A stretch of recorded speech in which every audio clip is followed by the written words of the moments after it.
Ang video na ito mga kaubayan, na ako pa'y pauwi na ng Olongapo.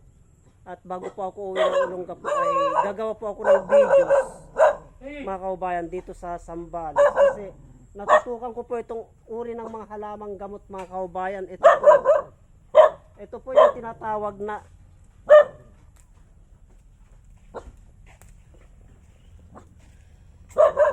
tinatawag na kakawati mga kaubayan. Itong kakawati na ito ay marami tayong benepisyong nakukuha dito na panggamot sa karamdaman. Ang number 1 na ginagamot nito mga kaubayan ay yung kati-kati. Kati-kati po, itong kakawati na yan. Oh. Ang dami po dito, halos lahat po na tanim nila dito, nakabakod dito ay puro kakawati. Ayan po mga kaubayan. No? Ang proseso ng paggamit nito ay dinidikdik po ito. Dinidikdik po dito at ipinapahid sa mga parte ng makakati na parte ng katawan. Ngayon, kung puno naman po ng karamdaman na sakit sa balat, yung ating mga kaubayan, kung puno naman po, ang proseso po ng paggamit naman nito ay ipinapakulo po ito at pinampapaligo po sa taong may mga galis mga kaubayan. Kaya wag po nating baliwalain ang kakayahan ng halamang gamot na ito, itong kakawati, sapagkat marami po tayong benepisyong nakukuha dito sa kakawati bilang panlunas po mga kaubayan sa mga karamdaman sa balat. Kung nyo po napapanood yung mga videos ko dito sa parte ng Zambales din noon mga kaubayan, yung bulaklak ng kakawati, yung bulaklak ng kakawati naman ay napakabisa po na panggamot sa mga karamdaman na high blood, yung mga kolesterol po mga kaubayan. At itong balat naman po ng kakawati, magmula ugat,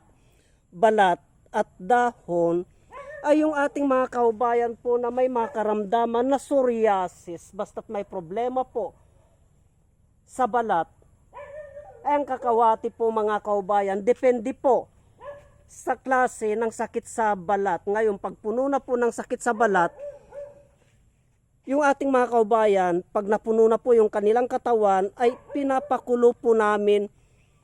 Eto, kumukuha po kami ng dahon niyan, balat niyan, ugat niyan, pinapakulo po namin yun mga kaubayan. At yun po ang pinampapaligo namin, lalong-lalo na po pag yung karamdaman na tinatawag na galis aso, makati po yun mga kaubayan. Yan po, kaya wag po nating baliwalain ang kakayahan ng kakawati bilang panglunas sa mga karamdaman mga kaubayan. Kasi ang katangian nitong kakawati mga kaubayan ay, kung inyo pong napapanood yung pinalabas ko, na sakit sa lahat ng uri ng karamdaman sa balat, basta't pagdating sa balat yung tantandok, at yun po ay asido, mainit po yun mga kaubayan. Ngayon, ang katangian naman po nitong kakawati ay mainit din po ito. Mainit din po. Ngayon, yung init niya na yun, mga kaubayan, yung katas niya na yun, nadadampi sa ating balat, ay lason po yun sa mga virus sa balat. Mga kaubayan, lason po yun, nakakamatay po ng mga virus yun na sumisira ng ating balat, kumakain ng ating balat mga kaubayan. Kaya sundin po lamang natin yung tamang proseso kung paano po gamitin ang kakawati para magsilbing isang uri ng halamang gamot na mabisa na panlunas sa mga karamdaman pagdating po sa balat mga kaubayan. Kaya ganyan po mga kaubayan ang katangian ng kakawati. Marami pong salamat.